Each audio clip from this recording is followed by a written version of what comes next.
Gosh, I'm trying to hold it in right now. The support's been overwhelming. Tickets for Nashville this week are nearly sold out. We are calling this the Bryson effect. I mean, with how much support we have out here, and it's just the start, that's a testament to what Live Golf is and what the Crushers are doing, what our team's doing, and what we're trying to do for Nashville and places all across the globe. So super excited for the future of Live.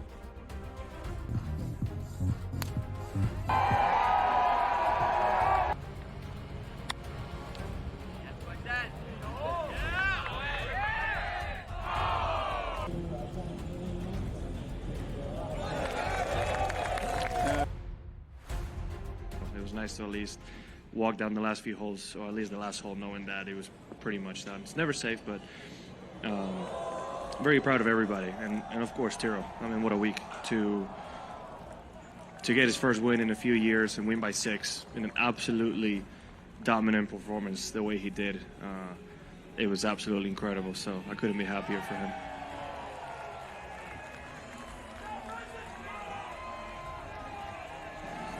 Certainly with not winning for 3.5 years, you kind of naturally question if you can do it again. So I'm just proud of myself to be able to get through that and play the way I did.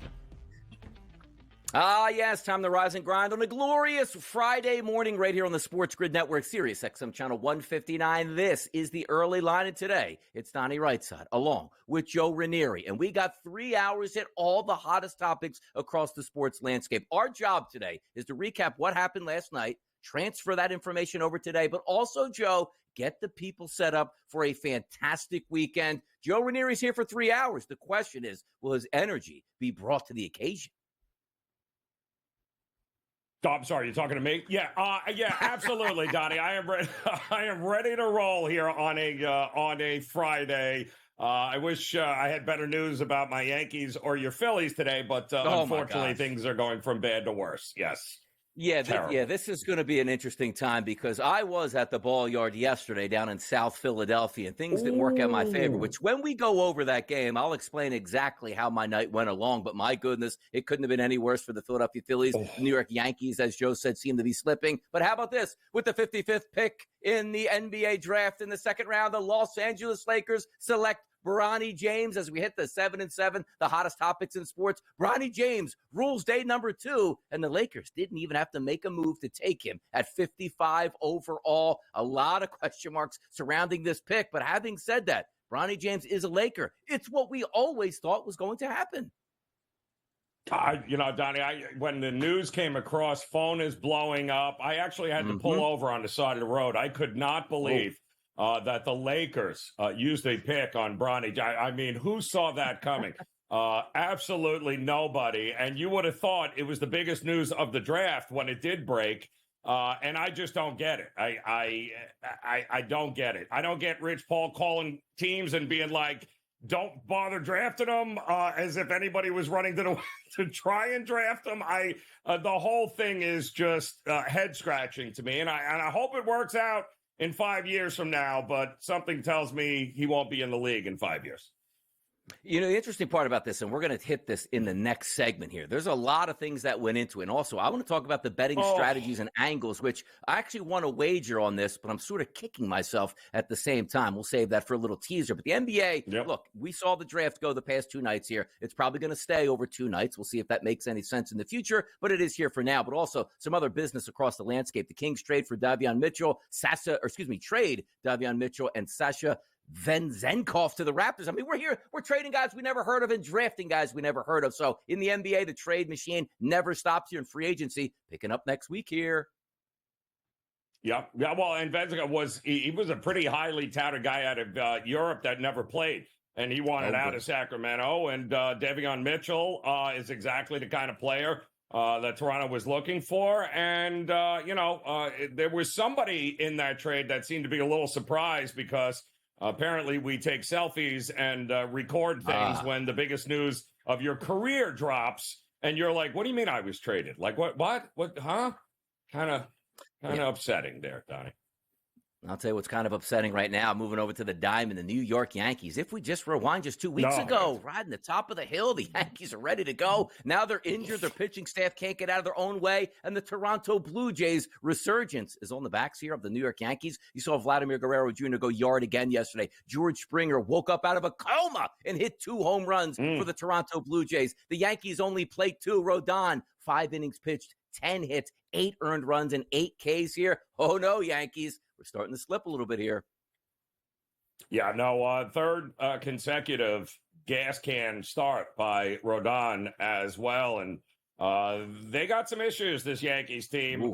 And could that be the catalyst to turn it around for Toronto? Because that first inning included a lot of blue base hits. A lot of things went Toronto's way, and a lot of things didn't go the Yankees' way. Maybe this is good news for the Toronto Blue Jays. Yeah, we'll see. Eventually, something has to get started, and maybe it was just Vladimir Guerrero Jr. saying, like, hey, you know what? The Yankees do want to trade for me. I'll take back every bad thing I said about the Yankees. If the money's right and the situation is right, I'll head there. I'll tell you where the money is right, but the situation not right now. The Philadelphia Phillies were on the top of the hill for quite some time. It is going to start to get challenging here because Dr. Donnie's in the building. When you have a left fielder that's typically your DH and just gets injured throwing a baseball with a groin injury, that's Kyle Schwarber. Number 2 is Bryce Harper, legging out a down 3 single, hopefully in the last part of the 9th inning, ends up hurting his hamstring. You know what that means. That's weeks on the DL at this point. The Phillies right now lose yesterday 7-4 after being up 3-0 with a gem on the mound with your best pitcher in Wheeler. You blow that game, multiple guys get injured. Oh no, Philadelphia, don't look now. Yeah, I don't. At this point in the season, Donnie, we're getting, the weather is warmer. The hamstring injuries are baffling to me. Yeah, come on. With these guys. They really, really are. And not to mention, it couldn't happen at a worse time. I mean, this is Harper probably getting his second straight National League Player in a month. I mean, he's been absolutely ridiculous. And we learned that it's already on, like, he's your starter in the National League along with Judge in the American League. You don't even have to worry about it anymore. They're that popular, and now he's not probably going to be available for that game, is he? No, we're going to hit the Yankees and the Phillies a little bit later in the show, so get ready for that one. How about in soccer? If I got this correct, a famous man named Van Halen once said, Panama! Oh, 2-1 over the Team USA. Red cards early, angry at the coaches, disrespectful play, and then you take a look at Panama taking a swipe against one of the best U.S. soccer players late in that game. Red cards flying. Come on, U.S., you can't lose this game. It might be the most entertaining soccer game I'll ever watch here. Guys getting tossed, man advantages, yellow cards all over the place. And you know what? Even still, the U.S. team had their opportunities in that game to finish it, and they didn't. The man advantage ultimately was a little bit too much for them to be able to handle. But they had more than enough opportunities to get at least 2 or 3 goals in that game, and they still blew it. Yeah, sooner or later, we're going to get good as a nation at soccer. I just don't know when that sooner than later is going to be because, growing up in the 1980s, soccer started to take a foothold. Sooner or later, it's going to pass the NFL, and all of our younger kids are going to start to train here. Something is just a disconnect at this point. But certainly, you can't get a red card for no reason to put you down a man. And quite frankly, I'm even shocked Team USA scored in that game, down a man early and had the lead. But playing that man short for that long a time, eventually you are going to get beat. The WNBA 4-pack yesterday. How about this? Wings, Sun, Aces, and Storm win. And by the way, in that final game out west there, the Storm 89-77 over the Fever get the win and cover. Caitlin Clark 15-6-7. But how about Lloyd? 34 points in that W for the Storm. Yeah, no, it's interesting, too. That total got a lot of love yesterday late, and I think it finished just 1 point under what it closed at 167.5. So the one thing we know about the Fever is they're not really great at playing defense. So they are a over machine this year, and I don't see that slowing down anytime soon there, Donnie.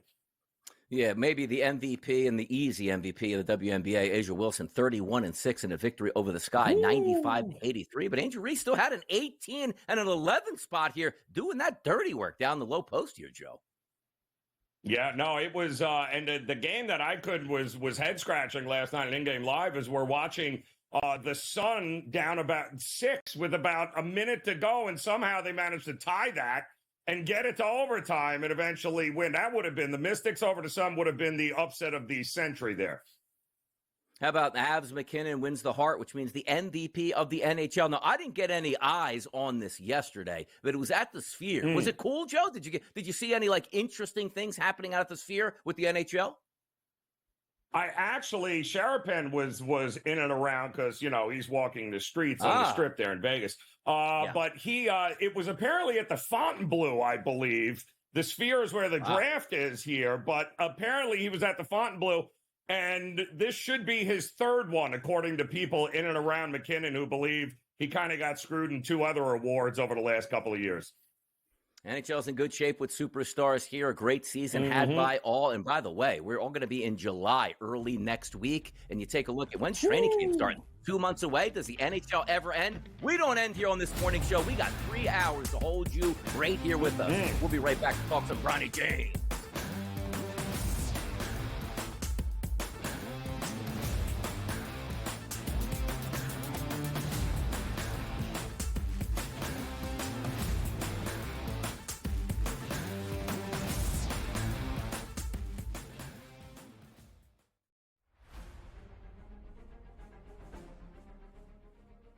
Nashville, help me welcome to the stage the captain of Crushers GC and the 2024 U.S. Open champion, Bryson DeChambeau! Gosh, I'm trying to hold it in right now. The support's been overwhelming. Tickets for Nashville this week are nearly sold out. We are calling this the Bryson effect. I mean, with how much support we have out here, and it's just the start, that's a testament to what Live Golf is and what the Crushers are doing, what our team's doing, and what we're trying to do for Nashville and places all across the globe. So super excited for the future of Live.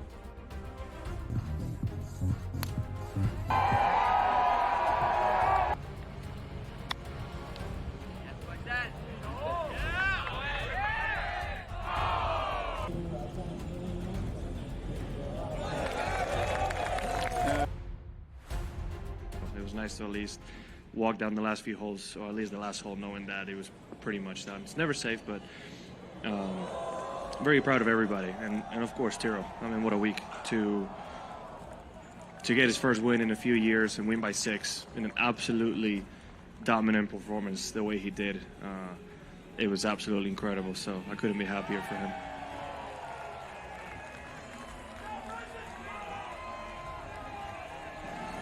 Certainly with not winning for 3.5 years, you kind of naturally question if you can do it again. So I'm just proud of myself to be able to get through that and play the way I did.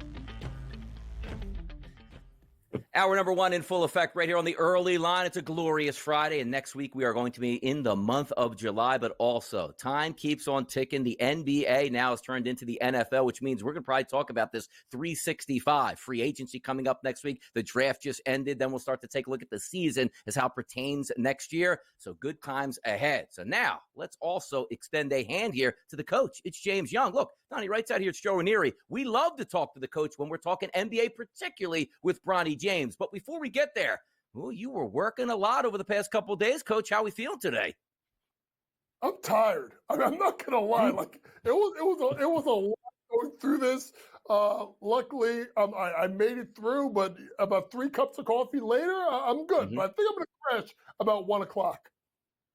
Now, Coach, one of the worst kept secrets of this draft was we knew for months at this point, LeBron James and the Los Angeles Lakers wanted Bronny James because you wanted to keep your superstar player LeBron James happy, but we didn't know where Bronny James was going to go. Thought process behind some might have thought, Coach, he might go 17 overall. We thought that was nonsense. The Lakers actually picked a very good player at 17 to help that team. But the question was, where was Bronny going to go with the Lakers? Were they able to hold their pick? Was there going to be a market for Bronny James and teams have to trade up? And as it turned out yesterday, while we started to watch round number 2, word got around that Rich Paul was saying, don't you draft this guy, because if you do, outside of the Lakers, he's going to play in Australia. Let's start there with the news that was breaking as round number 2 was there, where we were getting word that don't you dare take Bronny. He's destined for Los Angeles. I mean, what a move.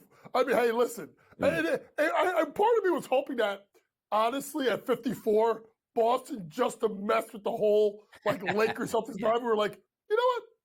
We're going to send this kid to Pearl, Australia. We'll take Bronny James at 54 and watch what happens. But then I started to really think about it, guys, and it was a shrewd move by Rich Paul, Clutch Sports, JJ Redick, Rob Pelinka, LeBron James, and everyone involved. It was a setup. Basically, you don't work the guy out anywhere else besides there in Phoenix, just to kind of set the market, right? And then you have the fact that the Lakers never felt threatened enough to move up in the draft, because right when the second round started, if anybody even had an inkling of trying to do it, Rich Paul shut the whole thing down again. And if you really think about it, this is deeper, guys, than Bronny. This is Clutch Sports overall. They control a lot of the big name players in the NBA. So simply put, if you screwed over Rich Paul for Bronny, you were screwing yourself out of all the clients at Clutch Sports. Think about the sit down that took place, I think in a winter or spring, where Leon Rose, Worldwide West, had to have a sit down with Rich Paul to squash the CAA Clutch Sports beef, just in case the Knicks wanted to trade for someone. So there's definitely levels to this. Rich Paul played chess. We all played checkers. I thought someone was going to trade up, but at the end of the day, Rich Paul shut the whole thing down. Going to be real interesting to see how JJ Redick, first-time head coach, is going to have to maneuver and deal with this Bronny and King here as the season moves on. Because, Coach, what is the upside for this kid here this year? I mean, even the future, what kind of NBA player are we looking at here at this point? Well, I do think defensively he's ready. I think he can guard, even though he's only about 6'2", he's secretly strong. He can guard at the point guard spot. I do think he's a sneaky playmaker. The problem with Bronny is right there, the 36.6 field goal shooting percentage. He is not a strong shooter.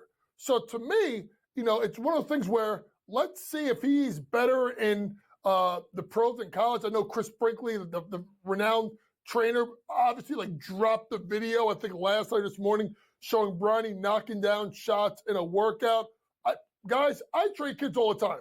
It's very easy for me to take a 1 hour workout and clip 30 seconds and make any kid look like a WNBA All-Star when I train girls, or an NBA All-Star when I train boys. Yeah, make 3 shots in a row. Clip, clip, clip. There you go. Well, what about the other, 59 minutes and 30 seconds of the workout? Now, he's got to improve the jump shot. That is the key. JJ Redick's in a tough spot. But is he? Obviously, they're all talked about it. Bronny will be at the end of the bench, but I'm sure we'll have, the Griffey Sr., Griffey Jr. moment when Bronny throws a lob to LeBron or Bron throws it to Bronny, and that's going to be on the highlight reel for basically ever. Now, if we take a look at the situation overall, right, because Bronny goes to L.A., we thought that was going to take place, but I always thought the interesting part of this is the dynamic of Bronny James getting better as a basketball player in the NBA. Coach, you know as well as I do, a guy that's drafted 55th overall usually may not even make that roster, but be sent to the G League. And that's the part I'm going to bring up. The evolution of an NBA player is you don't get better, coach, unless you play. You can have all the practice time you want. You can have your father, who LeBron James might be the best basketball player of all time. But at the same time, you need to be getting those runs in. So talk about the Lakers here, because I know he's only going to play on a one-way contract, which means the NBA. How does Bronny James get better next year if he doesn't go to the G League? You better hope that they surround Bronny and LeBron with an all-star staff. And this is where the skill development coach really comes into play. There's going to be late night sessions. Maybe there's going to have to be some concessions of Bronny going to El Segundo, California. The last time I heard the term El Segundo is when the Tribe Called Quest said, I left my wallet in El Segundo. I didn't even know it was really a real place until again last night when I looked it up. So listen, maybe you have to send Bronny out a little bit. But to me, it's about the skill development, and it's about really, can you really try and hit a home run? Second round, you either do two things. You take a project and you hope you hit a home run, or you take a guy that went to college 3-4 years, more of a ready-made product, may not be able to be a star, but can just give you minutes in the NBA. Yeah, it's the whole thing was an interesting situation that we're probably not going to see all that much again until another superstar who's playing in the league has his son play in the league. But I got to tell you, that price point at plus 100 for him to be drafted to the Lakers at the FanDuel Sportsbook, the minus 145s, I did take it. And I felt to myself, I really missed an opportunity. Didn't we always think he was going to the Lakers? And I just couldn't pull more of a trigger on that. Still won. Not going to be upset about that at all. Round number 2. Let's handicap that next. What actually happened yesterday? We'll be right back.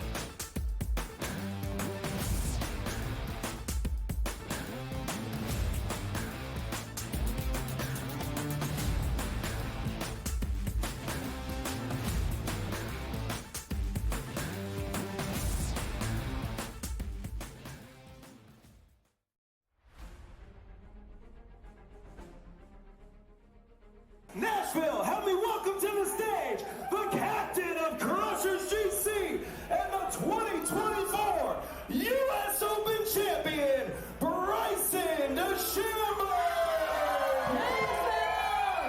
Gosh, I'm trying to hold it in right now.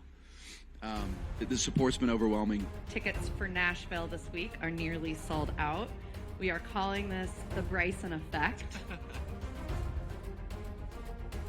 I mean, with how much support we have out here, and it's just the start, that's a testament to what Live Golf is and what the Crushers are doing, what our team's doing, and what we're trying to do for Nashville and places all across the globe. So super excited for the future of Live.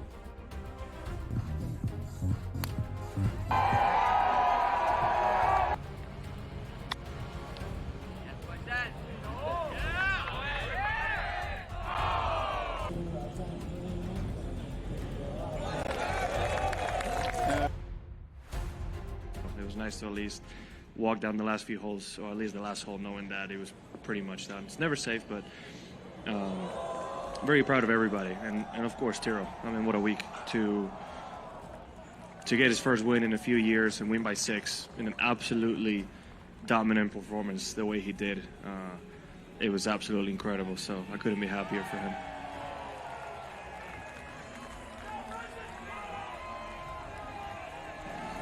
Certainly with not winning for 3.5 years, you kind of naturally question if you can do it again. So I'm just proud of myself to be able to get through that and play the way I did.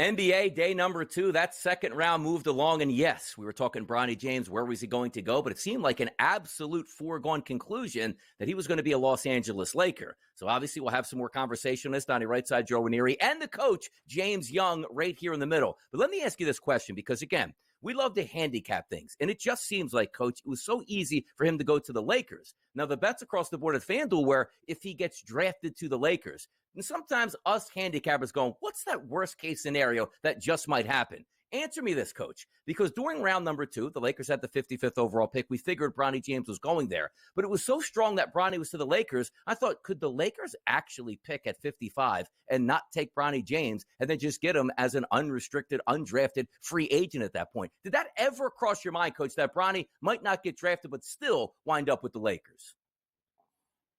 Like this much. But then there's the whole, if you looked at the James family and the celebration and the emotion of Bronny, like they had that camera ready. They probably turned the camera on like right about when Boston was about to make the pick. They weren't having that thing on all afternoon, all evening, like every other draft prospect. They waited for Boston are about to select, hey, turn the camera on. We're about to record right now.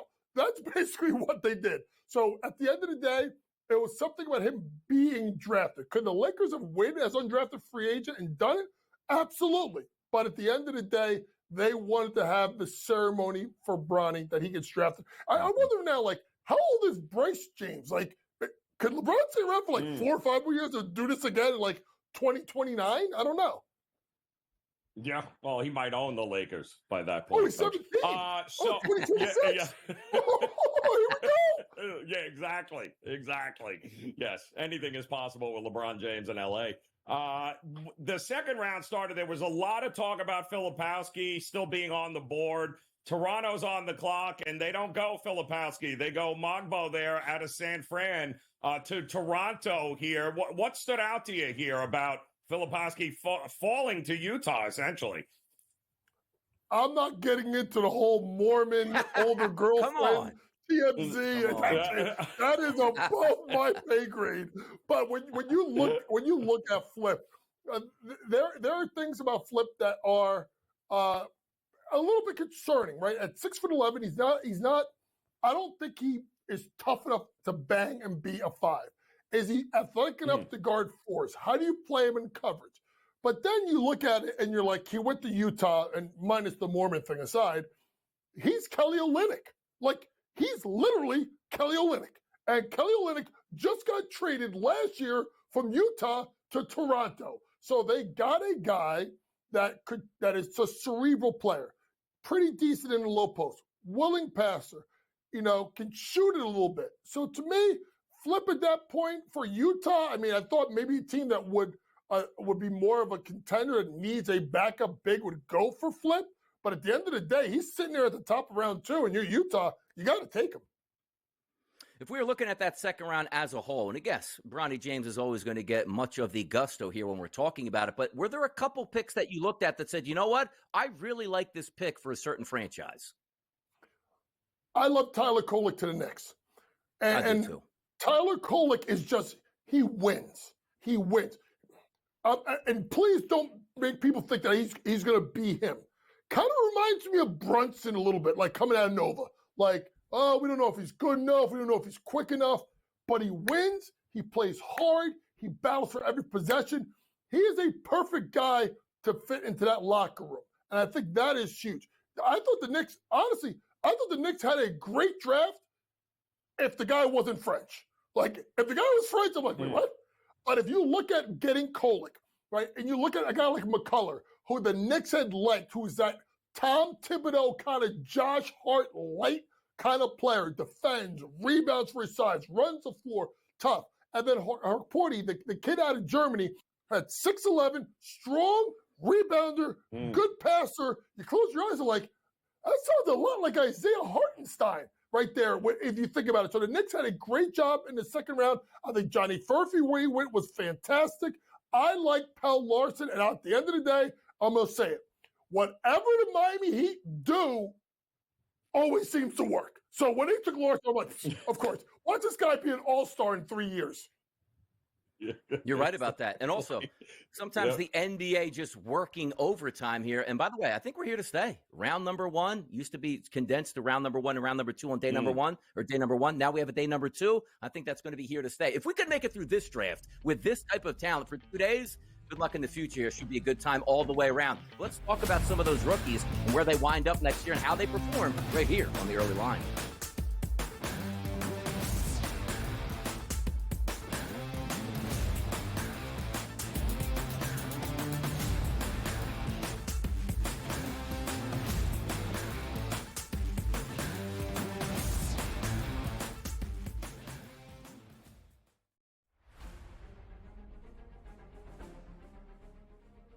Nashville, help me welcome to the stage the captain of Crushers GC and the 2024 U.S. Open champion, Bryson DeChambeau! Gosh, I'm trying to hold it in right now.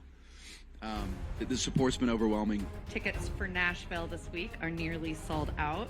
We are calling this the Bryson effect. I mean, with how much support we have out here, and it's just the start, that's a testament to what Live Golf is and what the Crushers are doing, what our team's doing, and what we're trying to do for Nashville and places all across the globe. So super excited for the future of Live.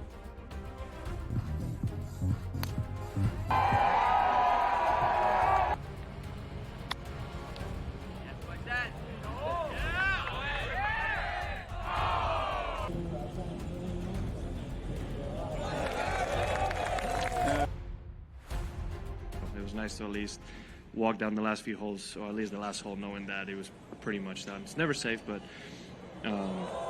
very proud of everybody, and of course Tiro. I mean, what a week to get his first win in a few years and win by 6 in an absolutely dominant performance the way he did. It was absolutely incredible, so I couldn't be happier for him.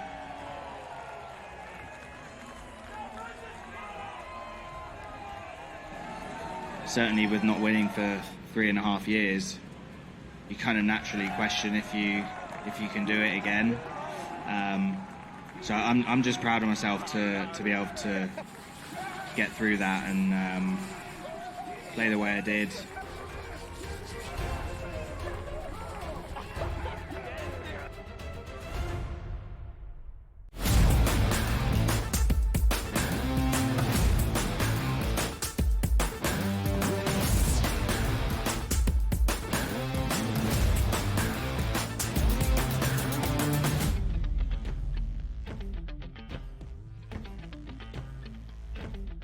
Oh, yes, it's the early line right here on a Friday morning. And next week, as we stated, will be July and free agency. But before we get there, so many more hot topics to hit here. The coach, James Young, has joined myself and also Joe Ranieri to talk about some of these topics. Now, we'll get on-court fits next year to take a look at where these guys fit in. But let me ask you this, Coach. If we're just looking at the players at the top end of that draft, the Sars, the Richichets, Castle, and Shepard, can you give me, even before they hit the court, who figures to be a perfect fit for that organization, and maybe even a fit that you're like, you know what? I don't know how well this is going to work out.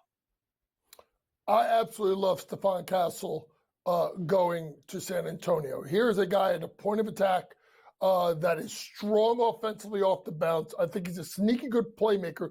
Didn't have to be a playmaker much at UConn, but look at the way he was in the Final Four, how he elevated his game, and wherever he needed to do, he did. But then on a defensive end of the floor, this is a San Antonio Spurs team that needs help in the backcourt. I know Devin Vassell could score, but Trey Jones is not the long-term solution. So you go get a guy with his length and his defensive tenacity on that young Spurs team with Wemby, both of them being about the same age, and you allow those two guys to grow. I think Stefan Castle is going to be absolutely fantastic. Surprisingly, the one that I think I don't know about the most, to me, honestly, is Reed Shepard. I think he's going to be a really good pro. But now you got to figure it out in Houston, right? You're not trading Van Vliet. He just got there. Are you moving Jalen Green? You have Cam Whitmore. You got all these guards. You know, what are you going to do here? You have Tari Eason as a small forward, who I think is underrated, right? I thought for me, the better play is I don't know how Şengün defends fives. I would have went Klingon at the 5, moved Şengün to the 4 because he's such a skilled passer, especially at the high post top of the key area. Hopefully he can extend his range to the three-point line and try and play that way. And if you want to go big boy ball, put Jabari Smith at the 3, who's a good three-point shooter and a sneaky good defender. That's where I would have went. but I guess Houston decided to go a completely different way. So those are some interesting numbers on the odds, Coach, for the Rookie of the Year. There's a couple of guys down at the bottom of that board at 20-1 that it seems like some value there with Dillingham and Klingon here to pull down this award, mostly because they're probably going to get a lot of action this year. Well, obviously with Portland, they're going to try and move Robert Williams, who just can't stay healthy, and DeAndre Ayton, who has never been the nomination, even though he's talked about it at will. But to me, Zach Edey was the guy I looked at, right? And I think he was 20-1 after the draft. And he got his price sliced in half in a day. Reason being, listen, he showed he could play big minutes in the NCAA tournament, right? In the Final Four, the guy basically never came off the floor. If you look at it, if Zach Edey gets 24 minutes a night, he's going to get you 8-9 rebounds, and he's probably going to get you 13, 14 points because you have the shooter in Desmond Bane, you have Ja driving a basket, you obviously have Jaren Jackson Jr. stretching the floor. So to me, he's in that dunk spot, and I just think in the NBA at 7'4", guys, are you going to double team him or are you going to play him straight up? So to me, I look at Zach Edey as being someone I look at. Now, you brought up someone very interesting at 20-1, and that's Rob Dillingham. Simply put, he could be the best pure scorer in the draft. And I'm going to lump in Rob in with Minnesota. What they did getting Rob and Terrence Shannon Jr. was absolute gold. Those two are electric. They're great in transition. They're great defensively. And now a team that has a starting lineup of Conley and McDaniels, Towns, Gobert, and it plays slow, can flip it completely with the second group and go Dillingham, Shannon Jr., Slow-Mo Anderson, who can play a point forward, and then Naz Reid. I thought that's absolutely fantastic. And think about the end of the game that a team like Minnesota could go with Shannon Jr. and Dillingham in a three-guard lineup down the stretch of games if you want to score. That's a problem for teams. Rob Dillingham's going to score. He's got a little bit of that Lou Williams, Jamal Crawford, go get a bucket at will. And there's not a lot of guys in this draft, guys, that are going to score in double figures. Rob Dillingham can make a case for winning Rookie of the Year coming off the bench.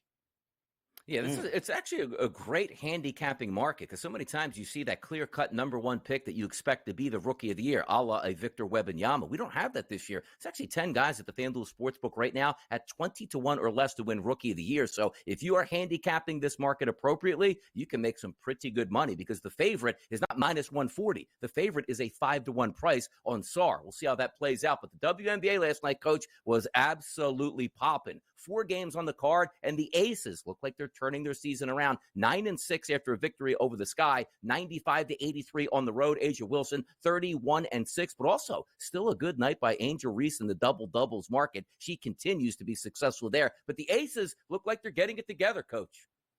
Yeah, listen, simply put, Chelsea Gray is back.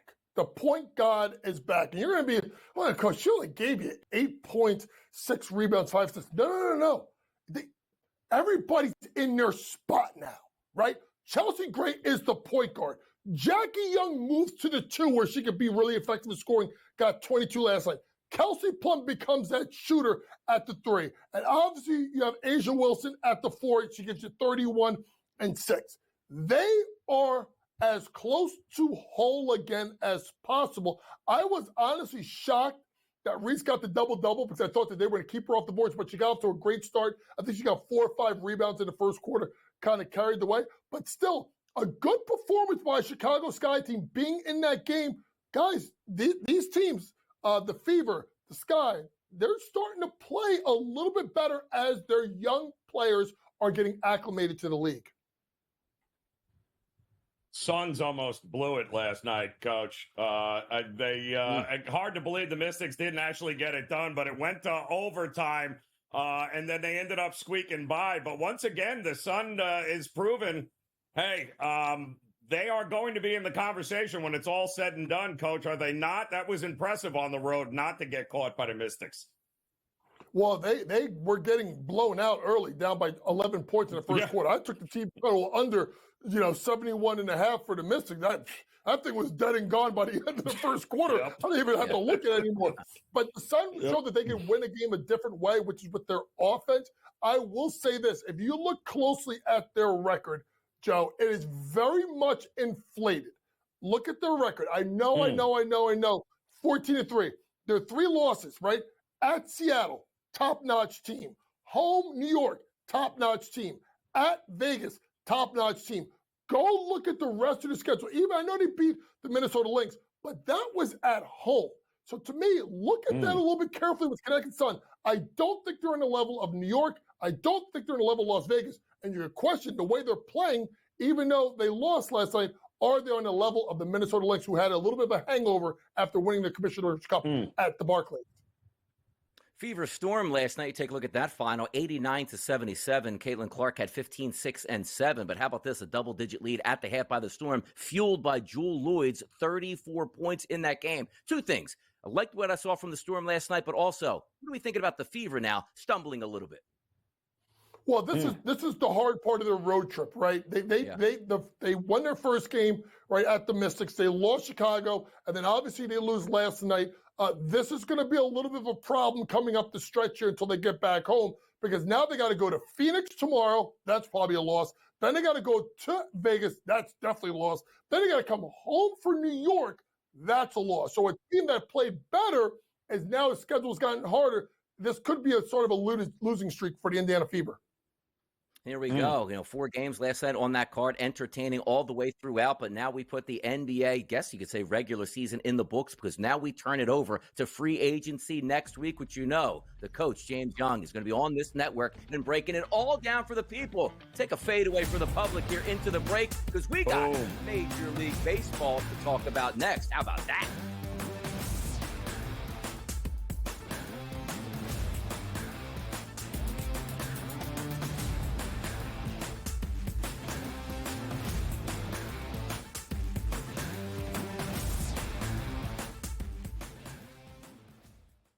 SportsGrid, your 24/7 sports wagering network. Fantasy sports today. Can it be a guy that's really useful in your fantasy rotation? I think the answer is yes. Game time decisions. I'm going to lose the bet because he's injured again. Betting above the rim. He's got a broke J. That's all there is to it. He's got no confidence in that jump shot. My thing you've always heard me say on the network is you're either winning or you're rebuilding. In-game live all access. Wondering when that was going to happen, and the answer is it just did. The bigger guy will have the advantage.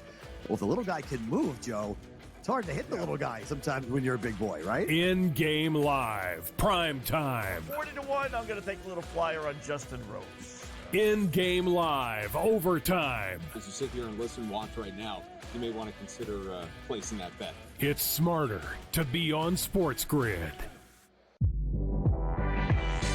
After Atlanta won the draft lottery, that I was taking Ricochet number 1. When he was at plus 425, I said Ricochet's going number 1. Well, hot damn, who's the big minus money favorite to go number 1 in the draft? Zachary Ricochet. Hopefully you had jumped on this earlier enough, because the trains left the station. Betting above the rim, only on SportsGrid. Despite me being a Yankee fan, I think Joe would deserve the label as Aaron Judge's biggest fan, not through any bias, but just through the amount of money that he's made anybody who's been betting on him. I just had him for that home run, and I'm going to go back to it today. That home run coming in at plus 230. Max Fried here, while he has been strong. This is Aaron Judge. Game time decisions, only on SportsGrid.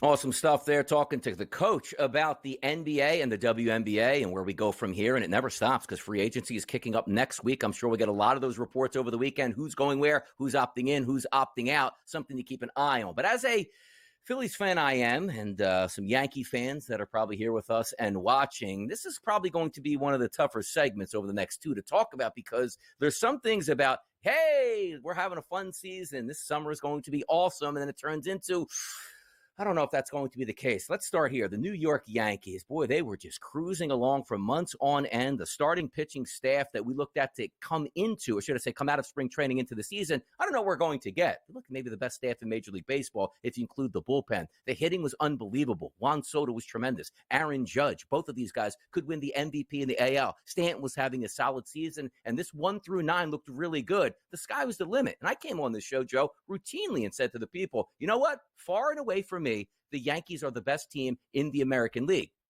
Still a long way to go. Still a very good record of 52-31. Before we get to the Toronto game yesterday, how are we feeling about the Yankees? Are the storm clouds starting to gather over the Bronx right now?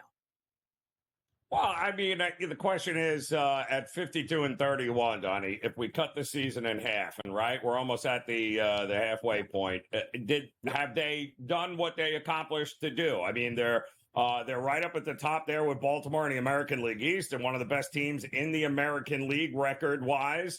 There's going to be ebbs and flows to a season. This wasn't a team I had pegged like everyone else did with the Dodgers. Oh, they were going to have 106 wins. They were going to roll through. No, we're at the halfway point, and while this has been a bump in the road, the reality is 52-31. If you would have told me that back in February, that at this point, this is where the Yankees were, I don't know any Yankee fan or the New York Yankees itself that would be like, oh, no, absolutely not good enough.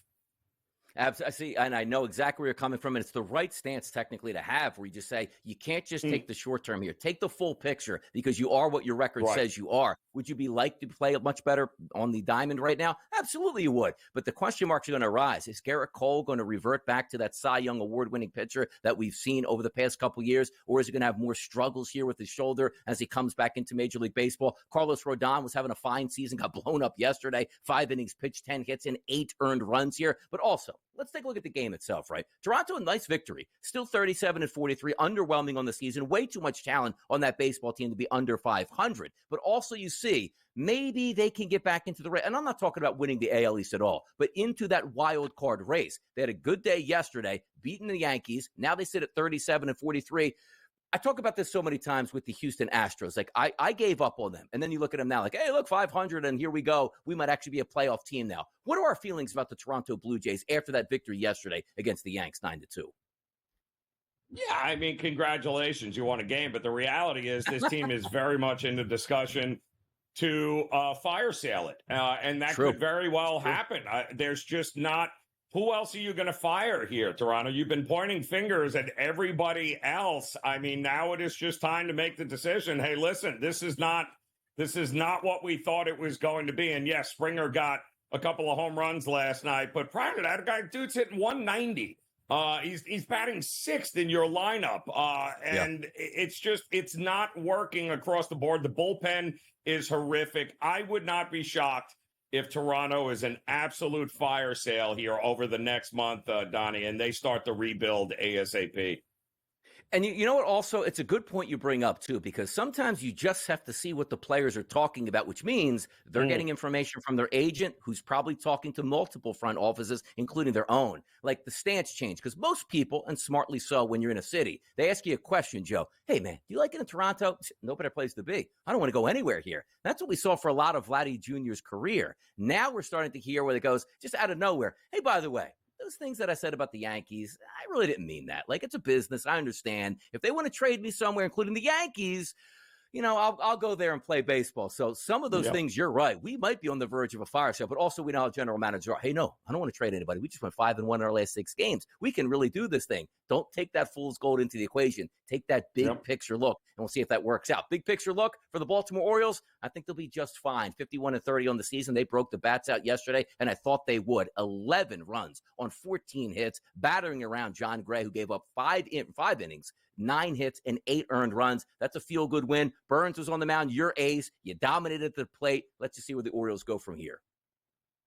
Yeah, I mean, listen, there's still a lot of concerns with this team, namely, Suarez is on the mound today, and I think you'll see why the concerns are there. The starting pitching is a bit of a mess, not because of their own fault, but simply because the injuries across the board are just crazy to their starting rotation. All the guys they thought outside of Burns that would be in this rotation are now have either had surgery or going to be out forever. So I do think Baltimore is going to be one of the more active teams come the trade deadline. They need arms if they're going to be serious about winning a championship.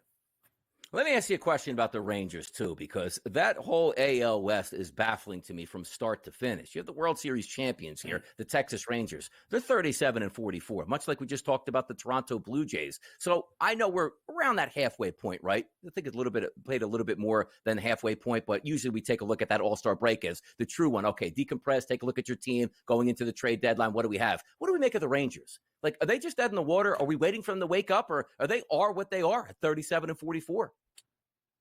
I mean, we can point to, is DeGrom coming back and Scherzer and all. The reality is they stink because they can't hit their lineup, and there's no reason to it. I mean, Jung is coming back, their rookie third baseman who was phenomenal last year. Maybe that can help, but when that lineup should be scoring 6 to 10 runs a game, and they are not, and that's a big reason why they're 37-44.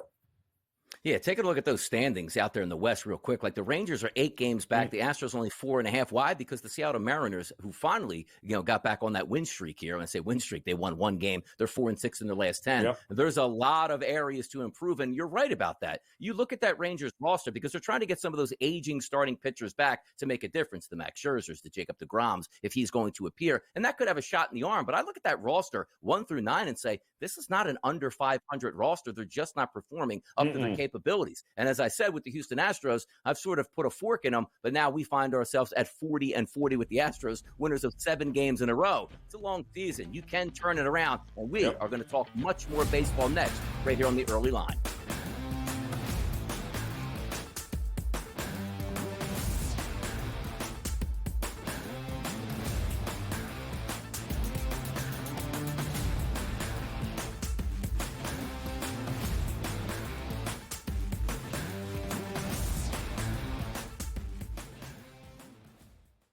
SportsGrid, your 24/7 sports wagering network. Fantasy sports today. Can be a guy that's really useful in your fantasy rotation? I think the answer is yes. Game time decisions. I'm going to lose the bet because he's injured again. Betting above the rim. He's got a broke J. That's all there is to it. He's got no confidence in that jump shot. My thing you've always heard me say on the network is you're either winning or you're rebuilding. In-game live all access. Wondering when that was going to happen, and the answer is it just did. The bigger guy will have the advantage. Well, if the little guy can move, Joe, it's hard to hit the little guy sometimes when you're a big boy, right? In-game live, prime time. 40-1, I'm going to take a little flyer on Justin Rose. In-game live, overtime. As you sit here and listen, watch right now, you may want to consider placing that bet. It's smarter to be on SportsGrid. After Atlanta won the draft lottery, I was taking Ricochet number 1. When he was at plus 425, I said Ricochet's going number 1. Well, hot damn. Who's the big minus money favorite to go number 1 in the draft? Zachary Ricochet. Hopefully you had jumped on this earlier enough because the trains left the station. Betting above the rim, only on SportsGrid. Despite me being a Yankee fan, I think Joe would deserve the label as Aaron Judge's biggest fan, not through any bias, but just through the amount of money that he's made anybody who's been betting on him. I just had him for that home run, and I'm going to go back to it today. That home run coming in at plus 230. Max Fried here, while he has been strong. This is Aaron Judge. Game time decisions, only on SportsGrid.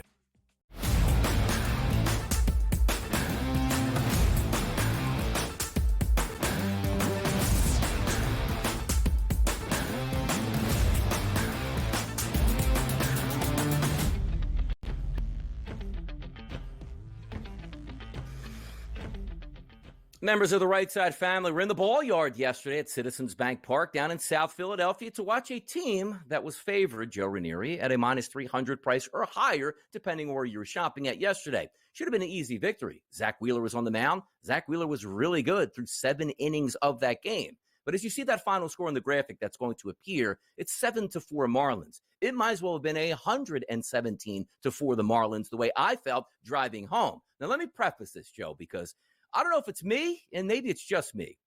One of the Phillies games I went to, I believe it was last year. It had to be within the past 2 years. The New York Mets were in town. The New York Mets, I think the Phillies had them down like 7 or 8-1 and ended up losing that game in the late innings here. Just a massive comeback. 2022. There you go. So thank you for the producers behind the scenes. Now, I was at that game, but I had left when they had a 6 or 7 run lead. I drove home and listened to like, oh my goodness, were we like the bad luck charm? We should have stayed. So yesterday, I had a long day. Took the daughter down to the ballpark. We watched. It was fantastic. The Phillies were up 3-0. I said, you know what? Let's go grab you some ice cream. We're going to walk back to the car. We're going to head home.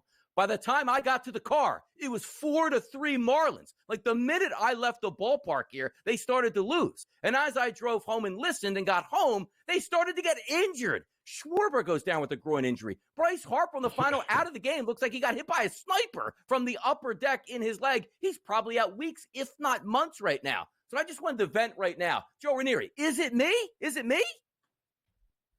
It was kind of crazy watching it unfold, Donnie, because it made no sense.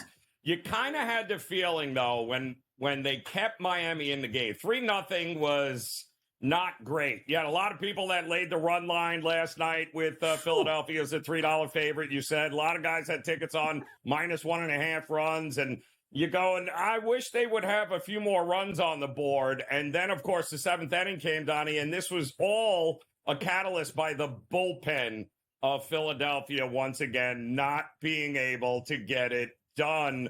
And then it's just you add insult to injury with the to the injuries, really, with Harper pulling up lame with some sort of hamstring issue, and the Schwartz. If it could go wrong, it did go wrong, all from the 7th inning on in that game, Donnie. Unbelievable. Absolutely unreal. Like, and again, it's one of those teams that Miami's just dead in the water. They're just playing out the string at this point Right. for the fact that they were able to muster a comeback. And also, as you point out, that bullpen, like Strahm and Hoffman have been absolutely sensational this year. And this is not, well, hey, look, eventually, Judge and Soto are going to catch up to you in the late innings. There are no name brand names in that Marlins lineup. And I understand it's a long season. If you would have told me, hey, look at that, that's just a bad thing. Wheeler had 115 pitches, got pulled from the game, bullpen couldn't hold it. It is what it is. But the fact that you lost 2 All-Stars on the same day, on top of Real Muto, you're fighting still together. Like, did you watch Trey Turner yesterday? He still can't move around. They're using him as a DH just to get the bat in the lineup, but he's built on speed and doesn't really even have any speed at this point. So tough loss for the Phillies on the field, but even worse for what that lineup is now going to look forward to over the next 3 to 4 weeks at this point. That All-Star break certainly can't come up quickly here. Now, if we take another look, one team that we expect here that's going to win baseball games, it's the Atlanta Braves. The Phillies were a $3 favorite yesterday. Do you know on the road was another $3 favorite? That was the Atlanta Braves. Final score, White Sox. Worst team in baseball, 1. The Atlanta Braves, 0. And by the way, Joe, I like to dip my toes in the water sometime and have fun with alternate team totals. I'll buy them down to 2.5, put a couple in there, use it as a parlay, plus 110, plus 120, plus 130. I had 2 teams go ballistic yesterday. Do you know what my third team was? It was the Atlanta Braves, and they couldn't score in a Chad Kuhl start. What's up with the Braves yesterday? Come on. Chad Cole, they had their ace on the mound, and Chris Sale, too, and couldn't win a game for him. Like, come on. Against the White Sox, who were just hobbling pitchers together and throwing them out there. Just, those getaway day games, Donnie, are head-scratching. They really, really are. It was as if nobody on Atlanta wanted to be there. It was one of those games where, can we hurry up and just get this thing over? They even threw Kopech out there to White Sox, and they still couldn't score a run. Which now they had no interest in winning that game. Unbelievable. And Sale pitched great, by the way, and still couldn't get the win.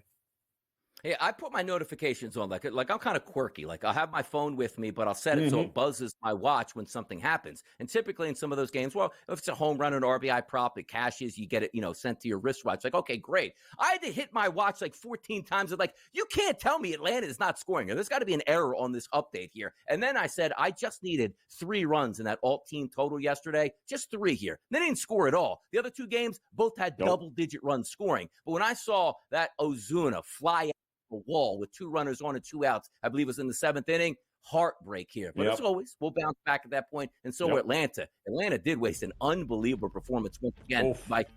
It is what it is. Hour number 2 is about to be underway. More Bronny James talk, more Major League Baseball, more hot topics. We came to the right place.